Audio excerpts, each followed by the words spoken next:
हाँ, तो नमस्कार दोस्तों, आपका पुनः मेरे YouTube channel study with Sunil Kumar पर स्वागत है। तो आज हम लोग बीपीएससी, बिहार एसएससी और बिहार दरोगा, यदि आप किसी भी प्रतियोगी परीक्षा की तैयारी कर रहे हैं तो यह जो आपका प्रीवियस ईयर का पेपर है, ये जो है एमसीक्यू बेस्ड आधारित है। ये पूर्व में पूछे गए सभी प्रश्नों का जो है एनालिसिस है। ये आपके लिए जो है काफ़ी रामबाण सिद्ध होगा। आप इस वीडियो को लास्ट तक जरूर देखें। यदि आप बीपीएससी 68वीं परीक्षा में शामिल हो रहे हैं, या आप बिहार एसएससी की पीटी या मुख्य परीक्षा की तैयारी कर रहे हैं, या बिहार दरोगा की परीक्षा की तैयारी कर रहे हैं, आपके लिए जो है काफ़ी जो है ये महत्वपूर्ण प्रश्न है और आपके लिए काफ़ी जो है लाभदायक सिद्ध होगा। तो आप इस वीडियो को लास्ट तक जरूर देखें। और यदि आप इसका पीडीएफ पाना चाहते हैं तो आप हमारे टेलीग्राम चैनल को ज्वाइन कीजिए। टेलीग्राम चैनल पर प्रतिदिन जो है एमसीक्यू बेस्ड क्यूज आयोजित कराया जाता है और फ्री में बीपीएससी, बिहार एसएससी और बिहार दरोगा की प्रैक्टिस सेट जो है कराई जाती है। उसका पीडीएफ जो है सेंड किया जाता है। लिंक जो है आपको डिस्क्रिप्शन में मिल जाएगा। चलते हैं प्रथम प्रश्न को हम लोग देखते हैं। प्रथम प्रश्न आप देख सकते हैं, निम्नलिखित में कौन सी संसदीय समिति कार्यपालिका को नियम विनिमय बनाने के लिए प्रतियोजित शक्ति से संबंधित है। प्रश्न पूछ रहा है कि कौन सी संसदीय समिति है जो कार्यपालिका को नियम और विनियम बनाने के लिए शक्ति से संबंधित है। तो इसका सही आंसर ऑप्शन बी है, अधीनस्थ विधान पर समिति। देखिए एक्चुअली क्या होता है कि संसद की अधीनस्थ विधान पर समिति का गठन जो हुआ था, कब हुआ था? 1953 में हुआ था। और 2 सदन है। आप जानते हैं कि इस समिति की सदस्य संख्या जो होता है 15 होती है। यह समिति विचार करती है तथा प्रतिवेदन देती है। नियम विनिमय तथा नियमावली बनाने के लिए कार्यपालिका को प्रतियोजित शक्ति का उपयोग भली भांति हो रहा है या नहीं, ये जो है अधीनस्थ विधान समिति पर डिपेंड करती है। चलते हैं हम लोग अगले प्रश्न को देखते हैं। भारतीय संविधान का अनुच्छेद 300 किससे संबंधित है? हमारे संविधान की जो आर्टिकल 300 है, इसका संबंध किससे है? तो 300 का जो संबंध है आपका वाद और कार्यवाही यानी मुकदमे तथा कार्यवाही से संबंध है। कुछ महत्वपूर्ण आपके अनुच्छेद जैसे परीक्षा में जो आर्टिकल पूछे जाते हैं, आर्टिकल 76 इसका संबंध जो है भारत के महान्यायवादी से है। यदि 302 पूछ ले तो ये जो है व्यापार, वाणिज्य और समागम पर निबंधन अधिरोपित करने की शक्ति जो है संसद के पास होती है। चलते हैं हम लोग अगले प्रश्न को देखते हैं। भारत में न्यायिक प्रणाली जो है किस पर आधारित है? हमारे देश इंडिया में न्यायिक प्रणाली जो है किस पर आधारित है? तो आप सभी जानते हैं कि भारत में न्यायिक प्रणाली जो है संविधान कानून द्वारा विस्थापित प्रक्रिया पर आधारित है। तो यहाँ आपका संविधान भी हो जाएगा और कानून द्वारा विस्थापित प्रक्रिया भी हो जाएगा। इसलिए आंसर जो है उपयुक्त में एक से अधिक। तो हमारे देश में जो न्यायिक प्रणाली है संविधान पर आधारित है और कानून द्वारा विस्थापित प्रक्रिया पर आधारित है। नेक्स्ट प्रश्न को हम लोग देखते हैं, किस राज्य में पहला लोकायुक्त स्थापित हुआ था? 4 ऑप्शन है, उड़ीसा, केरल, महाराष्ट्र और पंजाब। तो इसका सही आंसर जो है ऑप्शन सी होगा। सर्वप्रथम लोकायुक्त का गठन जो है महाराष्ट्र में हुआ था। और कब हुआ था? तो 1971 में, 1971 में हुआ था। हालांकि उड़ीसा में जो है यह अधिनियम 1970 में पास हो गया था। बिहार में यदि पूछे कि लोकायुक्त का गठन कब हुआ था, तो बिहार में जो है 1974 में, बीपीएससी या बिहार एसएससी के दृष्टिकोण से बिहार में लोकायुक्त का गठन जो है 1974 में हुआ। सबसे पहले लोकायुक्त का गठन यदि पूछे तो महाराष्ट्र में हुआ। और सबसे पहले जो है यह अधिनियम जो पारित हुआ था आपका उड़ीसा में हुआ था। बिहार में लोकायुक्त का गठन कब हुआ? 1974 में हुआ। और केरल में 1999 में हुआ था। चलते हैं हम लोग नेक्स्ट प्रश्न को देखते हैं। एएस आनंद 1990 के दशक के अंत में किस पद पर कार्यरत थे? तो एएस जो आनंद थे आपके भारत के मुख्य न्यायाधीश थे, भारत के चीफ जस्टिस ऑफ इंडिया। आदर्श सेन आनंद इनका जो था पूरा नाम था। और ये भारत के जो थे 29 नंबर के 29वें भारत के मुख्य न्यायाधीश के रूप में ये कार्यरत थे। और ये एक तरह से देखा जाए तो राष्ट्रीय मानवाधिकार आयोग के अध्यक्ष भी रह चुके हैं। चलते हैं हम लोग अगले प्रश्न को देखते हैं। निम्नलिखित में से जो है क्या संविधान की 11वीं सूची में शामिल नहीं है? तो हमारे संविधान की जो 11वीं सूची है, इसमें आपका पुस्तकालय जो है आपके शामिल है, ईंधन और चारा शामिल है, तकनीकी प्रशिक्षण शामिल है, बल्कि ग्रामीण खेल ये जो है आपका संबंधित नहीं है। क्योंकि आप जानते हैं कि संविधान की जो 11वीं अनुसूची है वो पंचायतों से संबंधित है। और पंचायतों के टोटल जो है 29 सब्जेक्ट इसमें शामिल है। 29 सब्जेक्ट में आपके कृषि हो गए, मत्स्य उद्योग हो गए, ग्राम उद्योग हो गए, ग्रामीण आवासन हो गए, ईंधन और चारा हो गए, सड़क पुल हो गए, जल मार्ग हो गए, आपका गरीबी उन्मूलन हो गया, टेक्नोलॉजी ट्रेनिंग हो गया, उसके बाद आपका पुस्तकालय है, संस्कृति क्रियाकलाप, परिवार कल्याण इत्यादि जो है आपके 29 विषय जो है शामिल किए गए हैं। चलते हैं हम लोग अगले प्रश्न को देखते हैं। संविधान के अनुच्छेद 113 के अनुसार वार्षिक बजट कितनी अनुदानों की मांग संसद में पेश की जाती है? तो आप जानते हैं कि भारतीय संविधान का अनुच्छेद जो 113 है, इसके अनुसार क्या होता है कि भारत की संचित निधि पर भारित व्यय के अतिरिक्त होने वाले जो खर्च की मांग लोकसभा से स्वीकृति लेना क्या होता है, आवश्यक होता है, जिसे अनुदान की मांग कहा जाता है। तो बजट वार्षिक बजट जो 2022-23 था उसमें 102 अनुदान की मांग रखी गई थी। हालांकि इसमें ऑप्शन नहीं है, इसलिए ऑप्शन ही आपका सही हो जाएगा। चलते हैं नेक्स्ट प्रश्न को हम लोग देखते हैं। किस वर्ष राष्ट्रीय विस्तार सेवा को प्रारंभ किया गया था? तो ये जो है आपका 1953 में राष्ट्रीय विस्तार सेवा, जिसको हम लोग नेशनल एक्सटेंशन सर्विस प्रोग्राम कहते हैं, इसका शुरुआत जो है 2 अक्टूबर 1953 को हुआ था। और इसका मुख्य उद्देश्य जो था स्वयं सहायता समूह के प्रयास के आधार पर विकास कार्य को आगे बढ़ाना। चलते हैं हम लोग अगले प्रश्न को देखते हैं। राज्य विधान परिषद के सदस्य निम्नलिखित में से किस श्रेणी में नहीं चुने जाते हैं? तो आपके स्थानीय निकाय और पंचायतों से तो चुने ही जाते हैं, शिक्षक से भी चुने जाते हैं, स्नातक से भी चुने जाते हैं, उद्योगपति से नहीं चुने जाते हैं। देखिए होता क्या है कि हमारे संविधान के जो आर्टिकल 171 का तीसरा जो भाग है उसके अनुसार विधान परिषद कुल सदस्यों की संख्या का 1/3 मेंबर होते हैं, वो आपके स्थानीय निकाय से चुने जाते हैं 1/3 मेंबर। उसके बाद 1/3 मेंबर जो है आपके विधानसभा के सदस्यों द्वारा चुने जाते हैं, 1/6 सदस्य जो है राज्यपाल द्वारा मनोनीत किए जाते हैं, और 1/12 सदस्य जो है आपके स्नातक लेवल के द्वारा चुना जाता है। और एक जो मतलब एक तरह से कहा जाए तो जो 3 वर्ष से अध्यापन कर रहे लोगों द्वारा चुने जाते हैं। इसलिए इसमें उद्योगपति का वर्ग जो है इससे जो है नहीं चुने जाते हैं, विधान परिषद के सदस्य जो है इससे नहीं चुने जाते हैं। चलते हैं हम लोग नेक्स्ट प्रश्न को देखते हैं। भारतीय प्रशासन में विभाजन प्रणाली का संबंध किससे है? तो भारतीय प्रशासन में जो विभाजन प्रणाली का संबंध है नीति या कार्यान्वयन से है। भारत के वित्त आयोग के संदर्भ में निम्नलिखित कथन पर जो है हम लोग को विचार करना है।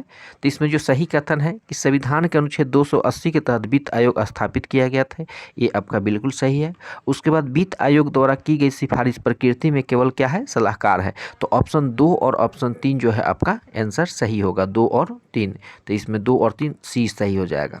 नेक्स्ट प्रश्न को हम लोग देखते हैं। डिजिटल बिहार कार्यक्रम के तहत कौन से छात्र 2021-22 कंप्यूटर शिक्षा और प्रशिक्षण प्राप्त करेंगे? तो डिजिटल बिहार कार्यक्रम के तहत कक्षा 6 और उसके ऊपर के सभी छात्र जो हैं, कक्षा 6 और उसके ऊपर के सभी छात्र जो हैं ये आपका क्या करेंगे, कंप्यूटर शिक्षा का प्रशिक्षण प्राप्त करेंगे। तो इसमें ऑप्शन नहीं होने के कारण ऑप्शन ई जो है आपका सही हो जाएगा। नेक्स्ट हम लोग प्रश्न को देखते हैं।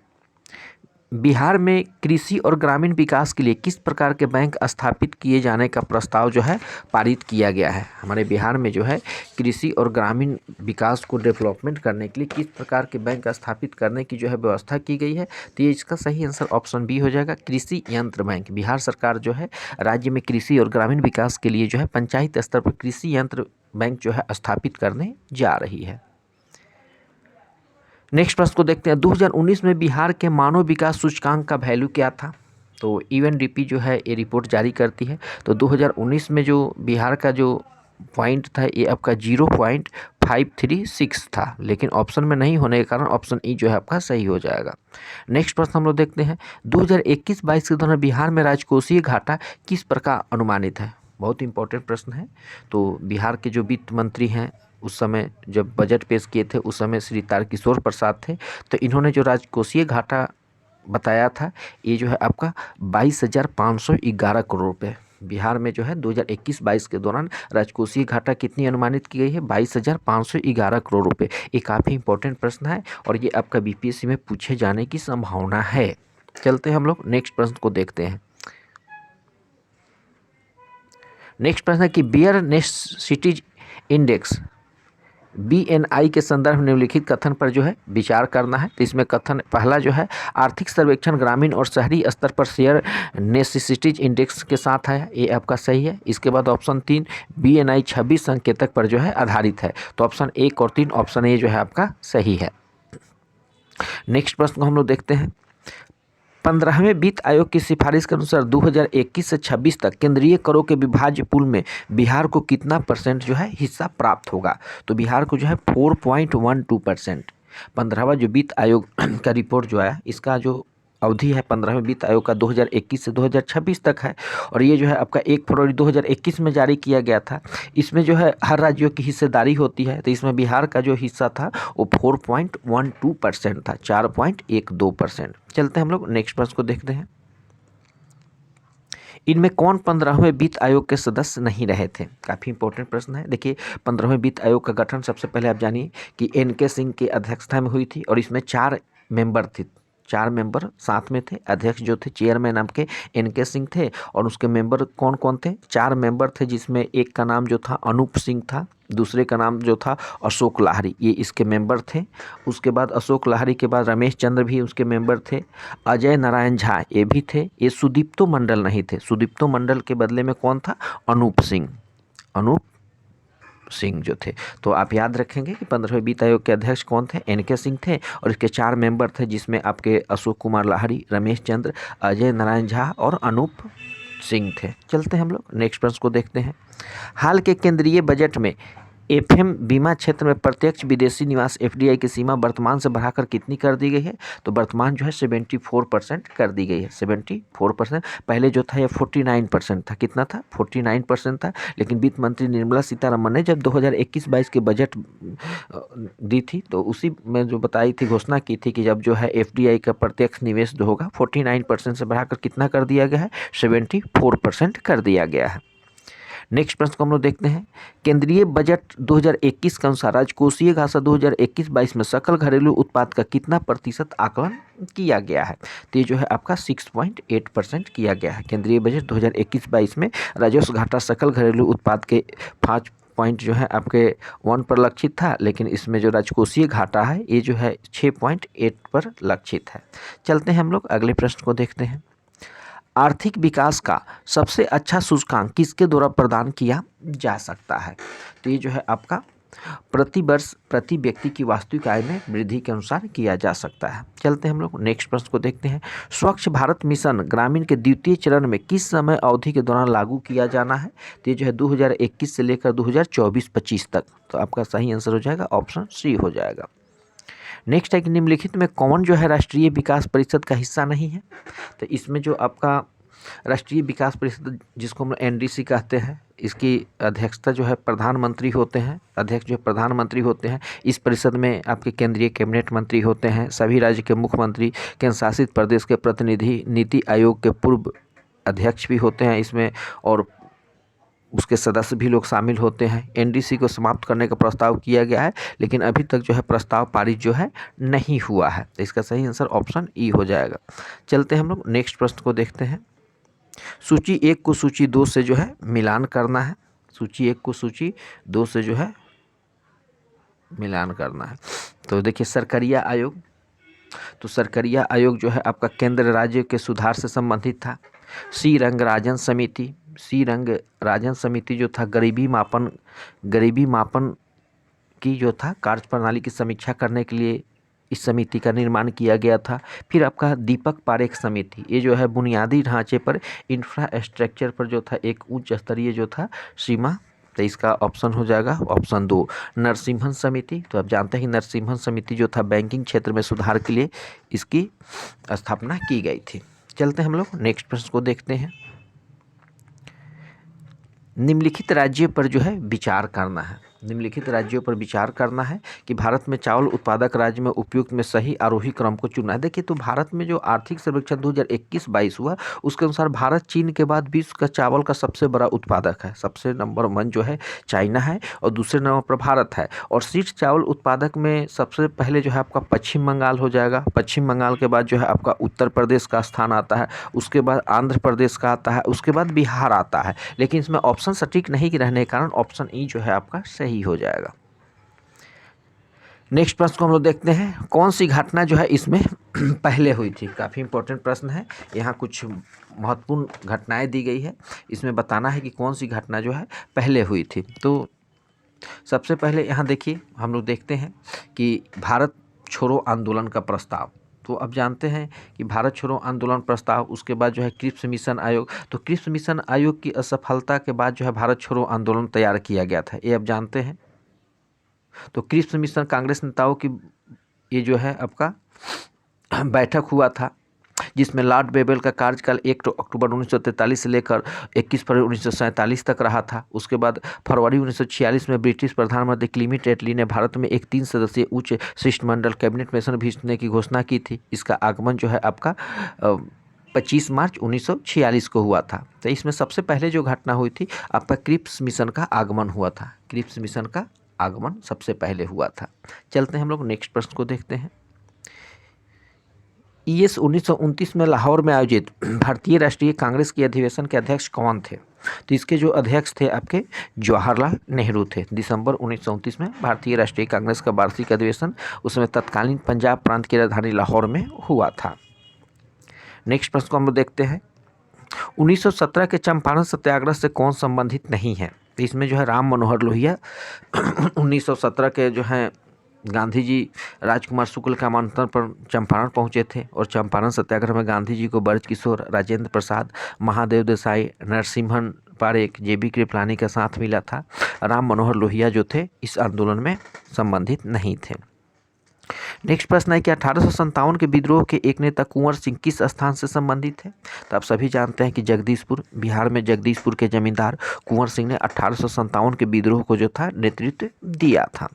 अगले प्रश्न को देखते हैं। भारत छोड़ो आंदोलन के दौरान इसमें कौन हजारीबाग जेल से फरार हो गए थे? तो इसमें जो है जयप्रकाश नारायण 9 नवंबर 1942 को 9 नवंबर 1942 आप डेट को भी याद रखेंगे 9 नवंबर 1942 को जो है जयप्रकाश नारायण अपने 5 सहयोगियों के साथ जो है हजारीबाग सेंट्रल जेल से फरार हो गए थे। और सहयोगी में जो था रामानंद मिश्र थे, सूरज नारायण सिंह थे, जोगेंद्र शुक्ल थे, गुलाब सुनार और शालिग्राम सिंह शामिल थे। नेक्स्ट प्रश्न को देखते हैं। भारतीय राष्ट्रीय कांग्रेस के 1922 में आयोजित गया अधिवेशन के अध्यक्ष कौन थे?